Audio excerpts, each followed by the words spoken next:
Chrissy from Knitting in the Heights. Welcome to my channel. This is our February podcast where I talk all about the knitting and crafting I've done in the previous month, so like the middle of January until now. You're going to see at least one whip, actually a couple whips. You're going to see a finished object, and we're going to talk about some future knitting plans as well as a giveaway plan for this year. I'm also going to talk to you a little bit about my long-term project of trying to knit through my queue and my whips as well as knitting through my stash. So let's start with what I'm wearing today. So I am wearing an older knit. This is something that I finished back in 2019. It took almost a year to knit. It's the Zweig sweater. It wouldn't typically take me a year to knit something like this. However, that was a challenging year. That was the year that I basically was going through divorce. And so knitting wasn't exactly my priority at that time. But it is the Zweig sweater. And it's a really nice knit. It is from the time period where I knit backwards. I used to throw my yarn the opposite direction. So every stitch is twisted. Even twisted stitches are even further twisted. It's very weird. But anyway, it was a fun knit. It was the kind of knit where I felt super accomplished when I was done. It was one of the best fitting sweaters I had knit to date, which was great because I had had such bad luck with sweater knitting prior, even though I swatched. Yeah, I just struggled with sweater knitting and just, getting gauge. And I found out one of the reasons was I was overestimating the positive ease in a lot of things. And so I actually have to knit down a little bit because, knitting is stretchy. And over time, since I use a lot of superwash, it ends up getting a little bit bigger and stretching out. But yeah, it's a super comfortable knit for me to wear. It is something I can wear to work, although the lace is a little bit risque. So I would want to wear something underneath just to make sure that I'm not flashing anybody, especially any little children I work with. So this is the Zweig sweater. It is knit in Malabrigo yarn in the pearl colorway. That's the gray here, the light gray. And up here it's hedgehog fibers in the monarch colorway, which is an absolutely beautiful peach with speckles of yellow and hot pink, and it's really enjoyable. If you hear any little chirps in the background, those are my two kittens, Luna and Bunny. They are now about 7 months old, and boy, they are courageous. They explore everything and get into everything. And we are now at the stage where one of them likes to sleep on top of me, and the other one likes to pounce on my legs during the night. So it's as fun as having a toddler in the house. My two kids are doing well. So Gabriel he's actually visiting his dad in North Carolina right now during the midwinter recess. So the kids in New York City and other parts of New York and kind of the Northeast in general have like a week off in February, which is great. It is actually very useful because they can de-stress a little bit. So he's with his dad and we'll be back this weekend. And my daughter came to visit me this last weekend for a 3-day weekend. She goes to school in North Carolina and lives with her dad there. So she flew up for the first time all by herself, and we had a whirlwind time in New York City, which you'll get to see a little bit later. So let's talk about some of my crafting since I saw you last. And here's a caveat. I injured my shoulder right after the last podcast. I ended up it was actually very scary at the time because I didn't know what was going on. Like I really did not know what was going on. I had done a lot that day. I woke up with like a stiff neck, and I was going through my stash, and I'm trying to like de-stash a lot of stuff to people that I know I'll never knit again. And so I have a friend's daughter who is very interested in knitting, well, specifically crochet. And, she's not the yarn snob that I've become. And so anyway, I went through some of the stash that I know I won't use again. It's typically things that, projects, it's typically stuff that would have some form of acrylic in it. And I don't tend to knit with acrylic so much. And also a little bit of cotton because I know she would love that. And thicker weight yarns in general, I tend to knit, not always, but I generally gravitate towards like sock weight yarns in general to knit with. So I took all the odds and ends and I kind of made a package for her. It turned out to be, I'm trying to remember how many grams it was. It was like almost 700 grams or about 700 grams of yarn, which is crazy when you think about all the odds and ends. So that was one way I was able to de-stash this month a little bit. And so I sent that package to her. Boy, was she happy when she received it. She was like, oh, I love this yarn and I love all the colors. And she was super excited. And there goes a kitten right behind the camera. So yeah, so I was able to do that. But in doing that, I had picked up like a heavy bucket of yarn, like one of those big bins that have the tops. That's where I keep some of my long-term yarn storage.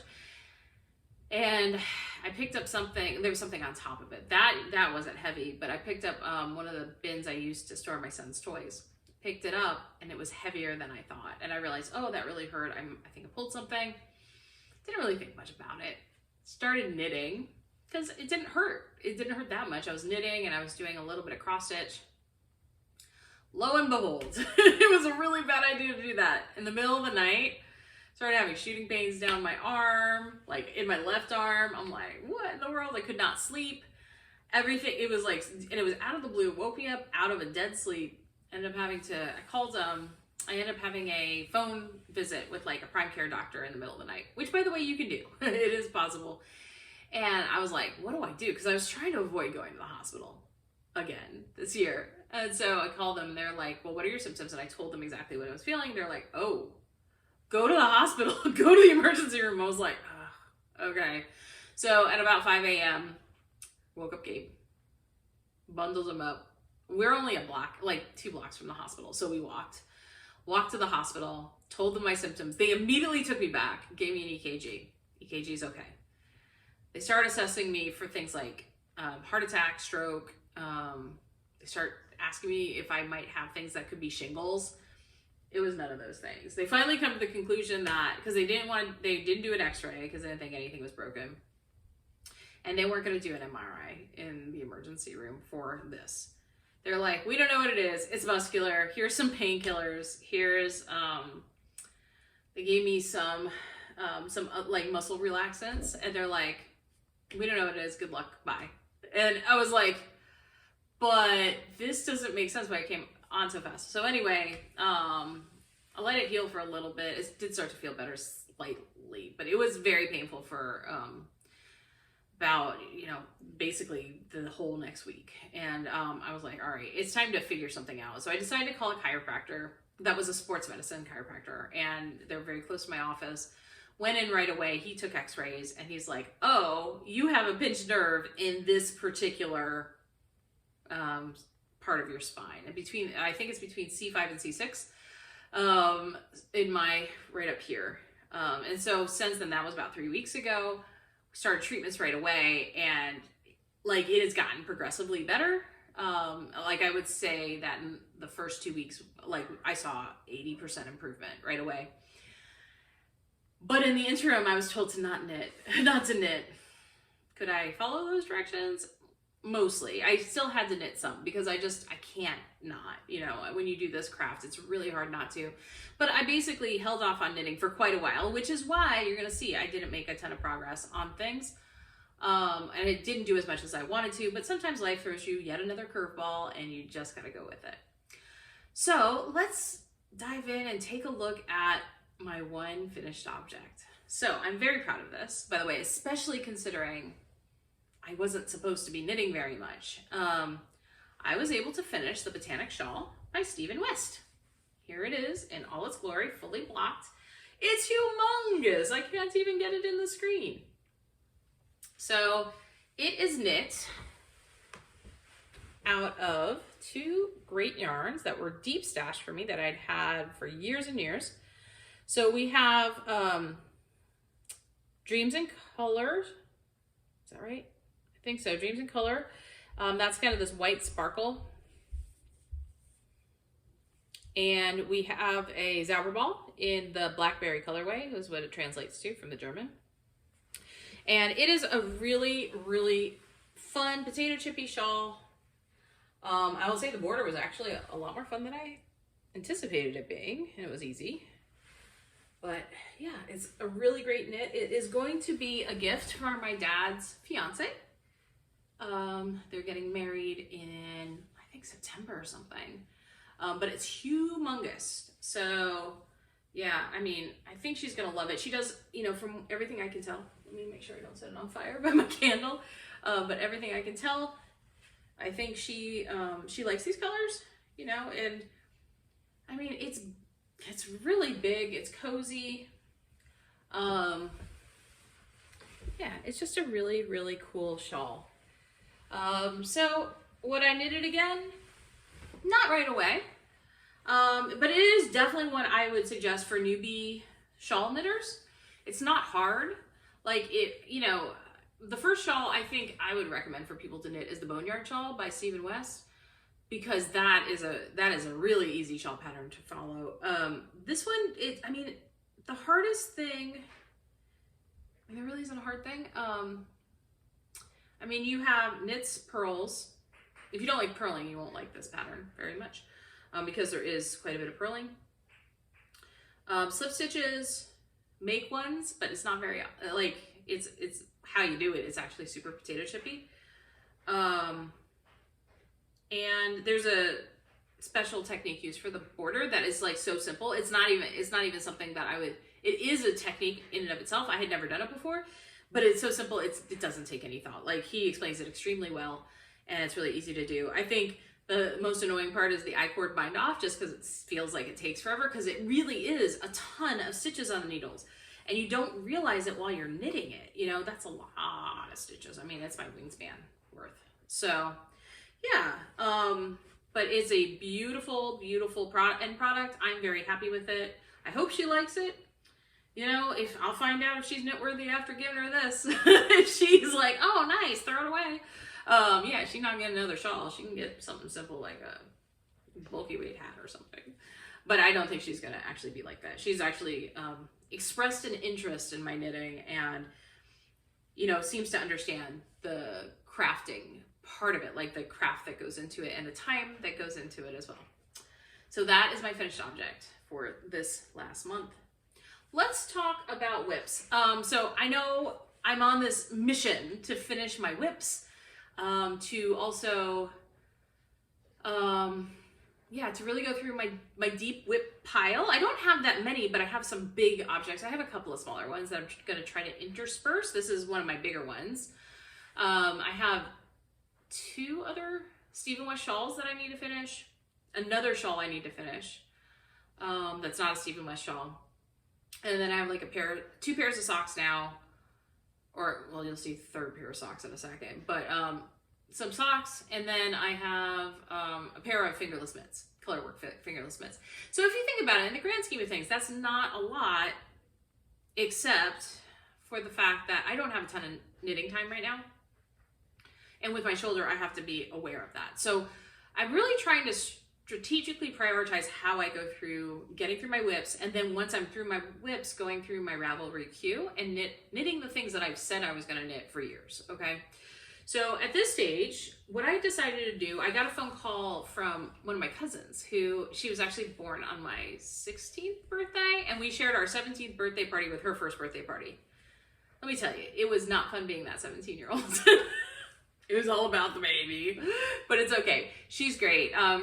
She and her husband are now expecting a baby, and I was like so excited for her. And I said, you know what? There is a long-term whip that's been in hibernation, because all my blankets are in hibernation, that I have on this podcast actually talked about. Not sure what I want to do with it. I figured it out. It's going to this kiddo, this new baby. So my Cozy Memories blanket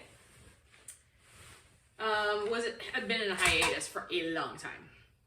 After I got the news that my cousin was expecting this baby, and I was feeling up to it, and after I bound off on the Botanic shawl, I said, you know what? Let me see what it would take to make a baby-sized blanket out of what is left. And so I pulled it out, and it was, how many rows? 1, 2, 3. It was 4 rows wide, I guess, and then 7 7 squares tall. I will say my mitered square has a total of 64 stitches, so it's bigger than the typical one. A lot of people do either a 16 stitch or a 32 stitch, so mine are actually bigger and they take longer to knit. But I said, you got a lot of stash that you could make into squares to kind of use up some of the stash. There's a baby present that needs to be made. There's a baby that needs to be warm. This might be the perfect way to take what you've already done, add to it, and have a beautiful end product at the end. And so I am really happy I made that decision. As of right now, I've added 2 squares. I've added this blue, it's like a blue, it's a sock yarn. It's an unknown sock yarn because it was an inherited yarn from somebody else. But it's got these really pretty colors of like kind of a rose and a green and I think that's a gray and then a bunch of blues. And so there's that square that I completed, and then I'm on this square now. This square is in the colorway. It's actually by Sweet Sparrow Yarns, and it was her 2019 end of the final skein for her advent calendar, the full skein. And I used it in another project, but I had enough left to make this and actually probably be the cuffs and toes or the heel and toes of a sock project. I'm trying to remember what the colorway is. Cold Hands Warm Heart, maybe?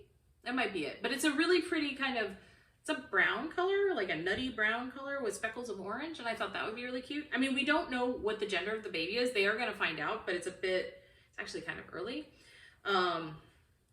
But, just getting a baby blanket done. So the plan is to add a column here, so another 7 here, and then 1 more column. So it'd be 6 by 7. And I was looking at it, I'm like, that should be pretty big. For a baby blanket, it'll be a really nice size, kind of like a stroller size blanket, which I think would be great. I remember those size blankets being super useful when I was a mom. But I'm going to take it one step further. So I'm not going to stop when it's just the squares, okay? Because, it's for a baby. And I thought I want to make it a little bit more special. So the plan is I have tons of leftover yarn. I'm keeping all of my minis, except for the current working one, in this really fun bag. This kind of psychedelic raccoon, which I think is really fun. So I have lots of really cool minis picked out to just add. But I have lots of the Dreams in Color yarn left. And I think this would make a really beautiful neutral border that I'm going to crochet on, because that's way faster. I think I'm going to do probably maybe 2-3 rounds of it, of single crochets all the way around. Nothing fancy. Because then what I'm going to do, and keep in mind, I have plenty of that yarn. I got some minky fabric, and I'm going to hand stitch it to the back. And it's in a charcoal gray color. Super duper soft. As Jules from So Sweet's Violet would say, it feels like a baby bunny. And it does feel like a baby bunny. It feels like my cat bunny, actually. And then once that's hand stitched on, and actually I probably have to do this part first. I'm going to quilt it, like how you quilt tie things, where you kind of just do it like in a corner or just like periodically you have a quilt tie. I'm going to do that with this blanket right at the join of every 4 squares. So that every time, I'm not going to do it on these corners, just at the join of every 4 squares. And the plan is to kind of create an X so that it goes like this, but it's going to be in that same creamy white. So it really stands out, and it'll be on both sides. I watched a few tutorials online. When we get to that, I'll take you through it, but it looks like a lot of fun to do, and it's going to make such a nicely finished blanket, I think, at the end. I'm also awaiting some labels from Jules at So Sweet Violet that say handmade. That's totally going on this blanket. It's got like a little bunny on it. Perfect for a little kiddo. So I'm excited about this project. My plan right now, so that I don't get bogged down and just do blanket knitting, is to try to complete 2 squares a month, at least, so that, I think after this brown one, I have 12 more squares to do, something like that. Yeah, 12 more squares to do. And so if I do 2 a month, that's 6 months. That should put us before the birth, as long as everything goes well. Even so, I don't mind giving a blanket to a baby, you know, a month or two after they're born. But in that last month, doing also all the finishing. I mean, can you imagine how many grams are coming out of my stash? As far as this blanket, it was 270 or 280 grams coming out of my stash. So I was really excited to do that, because I'm doing this year-long kind of Stashdown project, where I'm tracking what's going in and out of my stash, along with Little Mitch Stitches podcast. And I'm one of the folks that's actually on the thing tracking it. Apparently I'm the one that's one of the people that's bringing the numbers way down. So that's exciting to know. I don't know if that'll be forever, but you know, we'll keep going with it. But so far, so good. I'm in the negative across the board, which is great. I've been able to get some things out of my stash through either destashing, finishing projects, and also I went through my stash when I was kind of picking out the yarns for this, and I found some old yarns that kind of smell musty, that they have a lot of, like, they're mostly inherited yarns. They weren't my yarns originally. So I ended up tossing them. They were just under 100 grams. So just under 1 skein's worth of yarn. And that way I also was able to just get more stuff out of my stash. Let's talk about the other work in progress I have right now. So one thing I've realized is I do spend a lot of time on trains, which is, you know, for knitters, it can be great. And some of these train rides are long, like the end of the line long, coming from Midtown. So I could be on a train, just one segment of it, for 30 plus minutes at times. Well, I had one of these train rides coming up and I'm like, I don't have any simple knitting. I mean, I have pattern socks, but that's not simple knitting in the same way that a vanilla sock would be. Sometimes these subways are crowded. You know, for me, I do knit on trains. I don't do it often, simply because a lot of times when I'm traveling, there's a lot of high traffic and I don't want to lose a DPN. I don't want to poke anybody if I'm too near them. But, you know, vanilla sock knitting on a long train ride feels good if I'm not making a lot of transfers. It's just easy for me. As you know, usually I'm in workday when I'm doing this or something like that. So I decided that this year I'm going to basically make what I'm calling my subway socks, okay? And these socks could be for myself, they could be for one of my children, but they're going to just be vanilla socks, and they're primarily going to be using leftovers. Now, some may not use leftovers. I'll talk about that in a second, but the first pair definitely use leftovers, and these leftovers are going to be used to make a pair of subway socks for Gabe. So this is a 50, let me see, 14 times 4. What's 14 times 4? 56 count. 56 count sock. And I have no idea what this yarn is. This, again, was inherited yarn. So inherited yarn, no idea. But it's really fun yarn, okay? So we have kind of the stripedy yarn where it's got blues and kind of a, I would say it's like a burgundy leading to, yeah, it's a burgundy color with golds and oranges. Really fun for a little kid. And then the main color, which, by the way, I don't know if it has nylon in it because I literally do not know what these yarns are. The main body of the sock, that for sure feels like it has nylon in it. But I'm pretty sure the other one doesn't. In fact, I don't know any of the fiber content on this other one. After knitting it for a bit, I'm like, I feel like it's yarn that this person used to make a shawl. I don't even know if it's wool. I have no idea. It's not linen. It's got to have some wool content in it, but I legit don't know what the content is. So I don't know how long these socks are going to last, but given this kiddo is growing and he is at the point where he is taking my socks that have shrunk in the wash, my hand knit socks that shrunk on the wash and wearing them and enjoying them, yeah, I'm going to have to almost knit my size for him. So that's going to be fun. But yeah, so we're at the point now where I'm at the gusset decreases. Super cute. Next week when I go back and I do a lot more traveling, this is going with me so that I can knit it on trains. Yesterday I finished out the heel because one of the things I found, I do find it hard to do heel flaps, not the heel turn. I mean, not the heel, not the heel flap. The heel flap's fine. It's the heel turn. I find that with the counting is a little bit trickier on the train just because I have to pay attention. And if there's like stuff going on in the train, I want to be more aware of what's going on around me than looking at my knitting. So yeah, I am using the project bag I got from So Me that my children quote unquote gave to me for Christmas. I showed my daughter, she thought it was super cute. Because I actually knit on this while I was waiting for her plane to arrive. And I'm using the Snoopy stitch marker, oops, that came with it, which is right here. And it matches the bag. He's wearing a little hat, a beanie, actually like a Christmas hat with a scarf. And even though it's a winter bag, like I don't see this as a specific Christmas bag, and given my son is obsessed with Snoopy, I will just put a lot of his projects, especially his socks, and this one doesn't matter to me what time of year it is. So yeah, enjoying that, and yeah, I'm hoping I can have them done. I was really planning on having a pair of socks done a month, but given this recent injury, that's just not smart. So we're just gonna take our time with it. There's no rush for any of these things. If this project of, going through my whips and going through my queue takes more than 1 year, that's fine. Like, we make these arbitrary deadlines to challenge ourselves. I'm gonna do the best I can.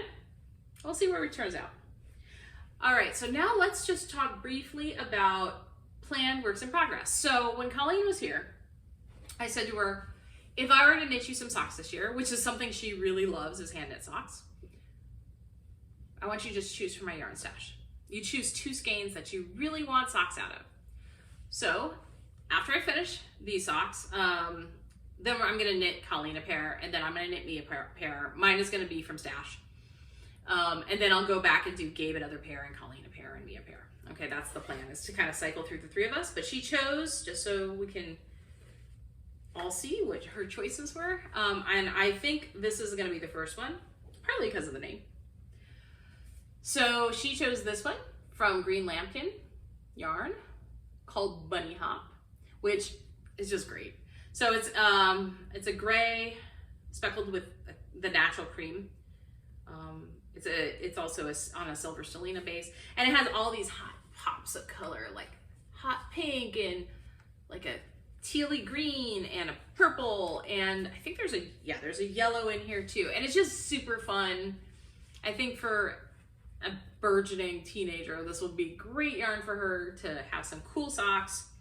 And I don't even think I'm gonna do contrasting anything. I think I'm just gonna knit, and just go to town. And she's happy with that. She's just excited to get some. And then the second yarn that she chose is some really deep Stash. I don't even know when this would have happened, but this is a color that a homespun house did a few years ago. It was their Easter colorway, and it is called Fresh Tulips, and it is absolutely glorious and beautiful, and I hope there's enough left over for me to make socks for me too, because it really is very pretty. So these are the 2 colorways she chose for her socks. So we'll start with those, and we'll see when we get them done. If just depending on how things go, she may get socks for her birthday or not. I don't know, but she will definitely get socks for Christmas this year. All right, now let's talk about this Stashdown thing. So if you go over to Little Mitch Stitch's podcast, she in her last there's actually a video just about Stashdown itself, so you might want to check that out if you're interested. The idea is to go through and just try to knit from Stash, so that it's almost like a decluttering thing, right? Why not use the things you have and love and cherish instead of just letting them sit there and not use them and buy more yarn?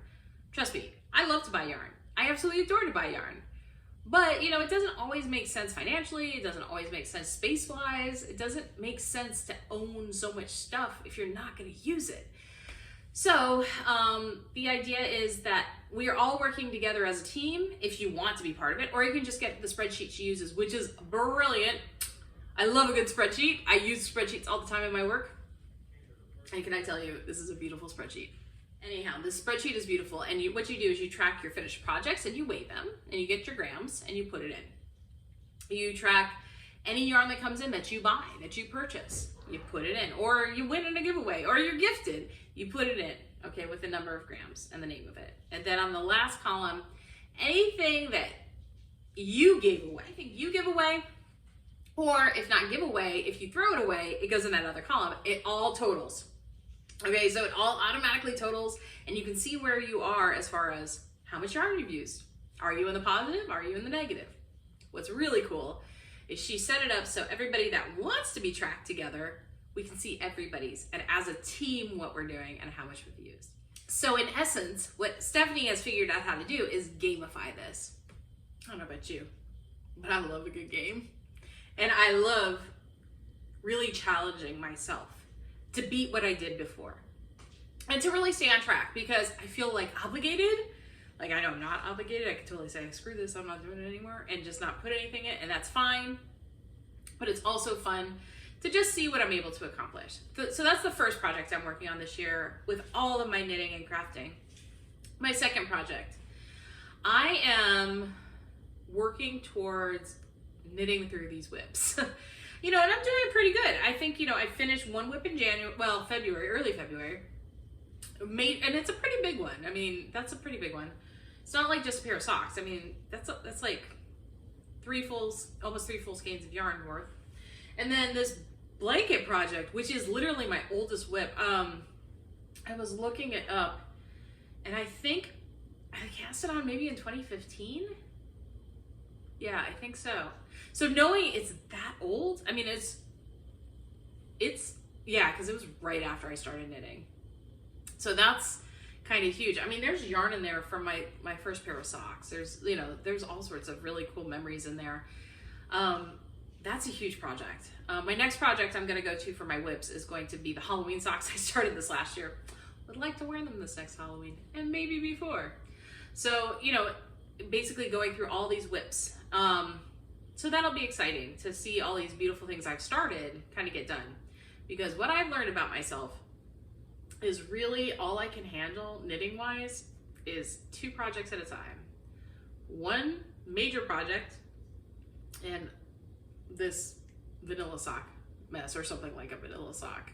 And even then, I tend to gravitate towards the major project. I really am a monogamous knitter, because it's hard for me, given all the things that come at me every single day, to go from one project to the next, to really remember where I am. It's just easier and more productive. I feel more productive when I can focus on that one thing. Because again, not a ton of knitting time. Not a ton of knitting time. Last thing, this podcast, I am going to announce that this year I'm planning on doing 5 giveaways over the year. I am providing all of the prizes, by the way, just to be very clear. These are not things that come out of my stash. I've decided to go ahead and purchase these things because I'm not planning on buying yarn otherwise. And I said, you know what? Let me just go ahead and do it. I think it would be fun to give back to the knitting community. It's fun for me to do these giveaways. It brings other people joy, and I have the ability to do it. So that's what I'm going to do. So I'm going to share with you just kind of how I'm going to do this. So I decided we're going to do 4 quarterly ones. And I chose yarn for each of the 4 quarters based upon the season, in a way. So the first one, it's going to be given away next month. And so I'll give you the prompt that you can put underneath this podcast in YouTube to be eligible to win in just a second. So we're celebrating spring. We're celebrating the season of Ostara. We're celebrating Easter, if that's something you celebrate. You don't have to knit anything to win this either, but the yarn is kind of the season, so I chose the colors. So let me show you this yarn and talk a little tiny bit about the yarn dyers. Trying to find them, hold on. Okay, here we go. This is Craftily dyed yarn, and what I'm giving away is a 50-gram skein. So for most of these giveaways, for the 4 quarterly ones, they're all 50-gram skeins, which is financially better, you know, for me, but also a 50-gram skein, most women can make a pair of women's size socks out of a 50-gram skein, so you don't have as many leftovers. So we're starting with a 50-gram skein in this Conversation Hearts colorway, which I think encapsulates a lot of the beautiful colors of spring, to celebrate springtime. It's got kind of a corally color, and that goes into a peachy color and into a gold color and kind of a mint green. And the mint green has, well, throughout it has kind of these pinky purpley speckles. and it's really, really pretty. So that's Craftily dyed yarn. So if you're interested in their yarn, you can go to craftilydyedyarn.com or Etsy. It's the classic sock base, 75% superwash merino and 25% nylon. And if you're interested in their Instagram, it's craft outside the box. And I've used her yarn before. It's actually really, really nice. It's really nice yarn to knit with. So somebody will get that. When we get into the summer season, we're talking about the summer solstice, also known as Litha. We're talking about everything. That's the wrong one. That's totally the wrong yarn. Where'd you go? You're here someplace. Yeah, that's the one. We're talking about sitting outside. I think when I think about summertime, not so much in New York City, but in other parts of the East Coast in particular, or east of the Mississippi, you get fireflies. And so also from Craftily dyed yarn, and another 50 gram skein. This is called Firefly on the exact same base. This is a hot fuchsia violet color that kind of transitions into a lighter pink with these bright bright orange into a peach. And it's very reminiscent of like a summer swimsuit and fireflies, sitting out on a back porch, drinking some lemonade. Very nice yarn. Then for our autumnal time period, it's not actually, believe it or not, Samhain, which is what a lot of people think of when they think Halloween time. The yarn is inspired by Halloween, but we're actually going to celebrate around the time of Mabon, which is a harvest festival at you think the time of apple picking, right? Like September-y time period, not October, not August, okay? But to prepare everybody for all the Halloween cast-ons they want to do, same yarn dyer, jack-o'-lantern. So it is an orange that transitions into a really pretty gray.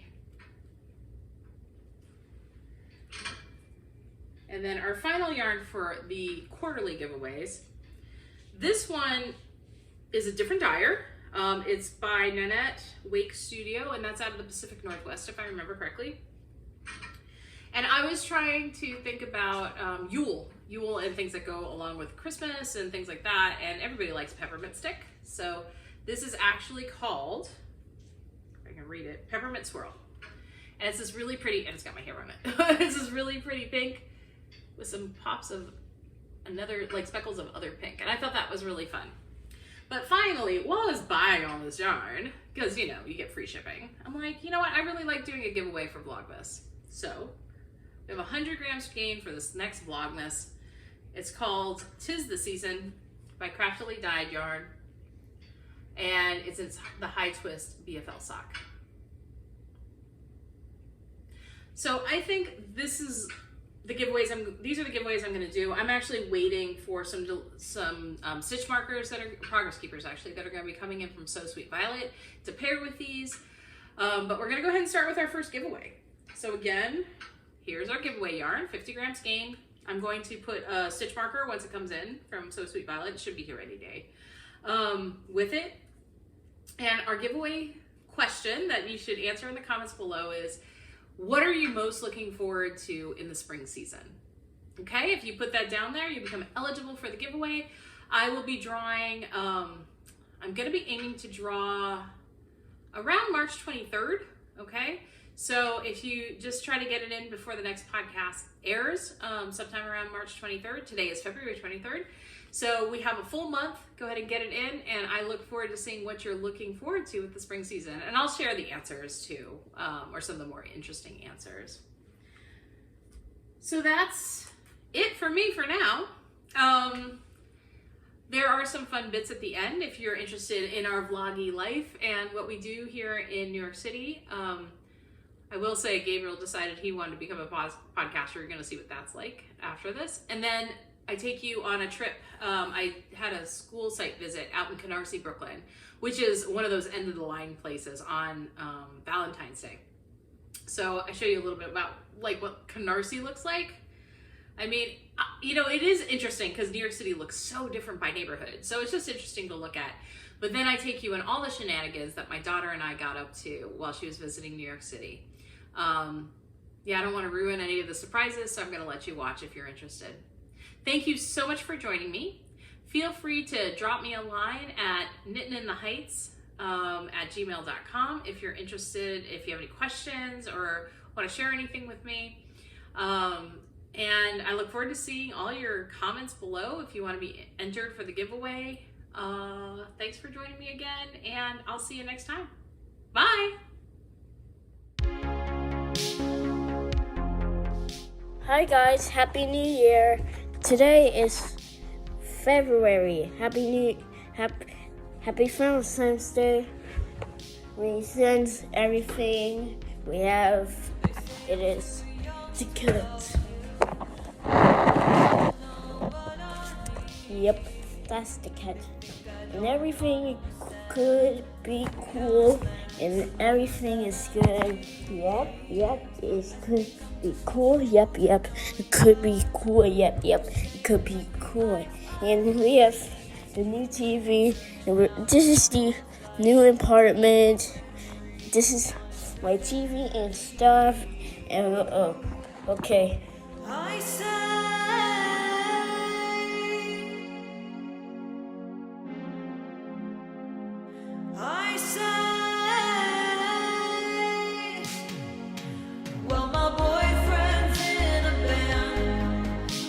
Guitar while I sing Louis. I've got feathers in my hair. I get down to be poetry, and my jazz collection's rare.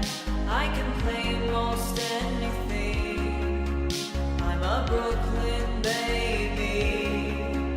I'm a Brooklyn baby. Da-da.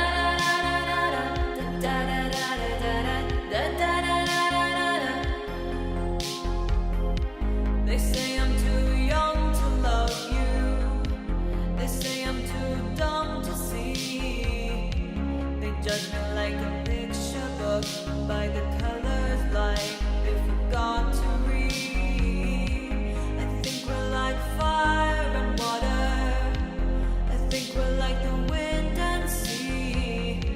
You're burning up, I'm cooling down. You're up, I'm down. You're blind, I see. But I'm free. Ooh. I'm free.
think I'm pretty without any makeup on. You think I'm funny when I tell the punchline wrong. I know you give me, so I let my walls come down, down.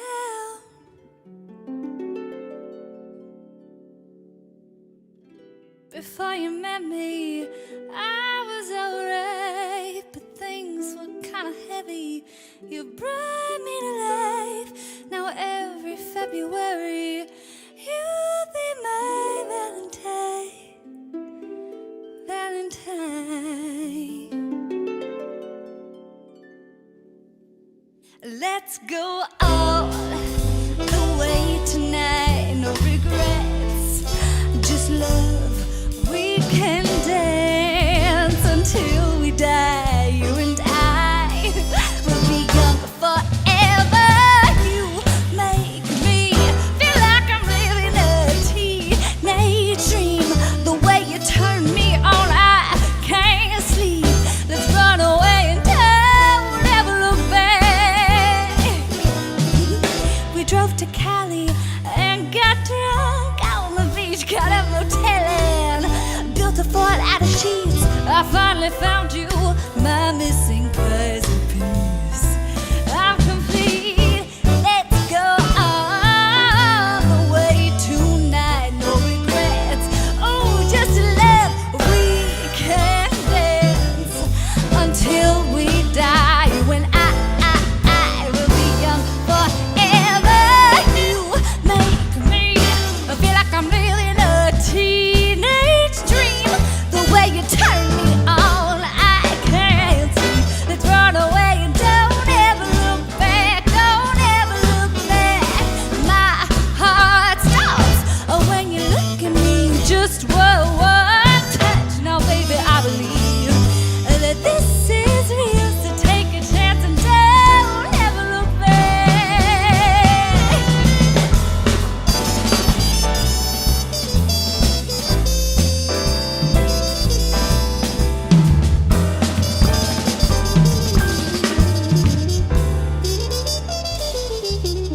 I'ma get your heart racing in my skin tight jeans. Be a teenage dream tonight. Let you put your hands on me in my skin tight jeans. Be a teenage dream tonight. I'ma get your heart racing in my skin tight jeans. Be a teenage dream tonight. Let you put your hands on me in my skin tight jeans. Be a teenage dream tonight. You make me feel like I'm living a teenage dream. The way you turn me on, I can't sleep. Let's run away and down, down.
come with me.